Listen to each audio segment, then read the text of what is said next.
ঈদ উল ফিতরের তিনটে সুন্নাত। এক, আল মাশি, সম্ভবপর পায়ে হেঁটে আসবেন।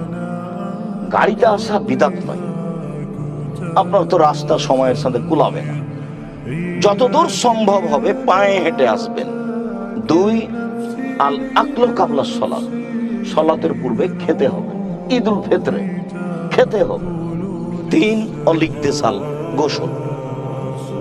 গোসল করতে হবে। বাড়ি থেকে বের হওয়ার সময় তাকবীর শুরু করতে হবে। জাবের বলছেন, কানান নবী সাল্লাল্লাহু আলাইহি ওয়াসাল্লাম ইখালিফুত তারিকা, ঈদের সালাতে, ঈদুল আজহা, ঈদুল ফিতরে আল্লাহ রাসূল রাস্তা পরিবর্তন করতেন। সম্ভবপর হলে একটু না হলে করবেন। কোন জায়গাতে গিয়ে একটু এই রাস্তা থেকে ওই রাস্তা গেলেন, তাহলে রাসূলের সুন্নাতের কি করা হলো, ফলো করা হলো, পালন করা হলো, যে আল্লাহ রাসূল রাস্তা বিপরীত করতেন, আসা যায়, যেতেন একটাই আসতেন একটাই।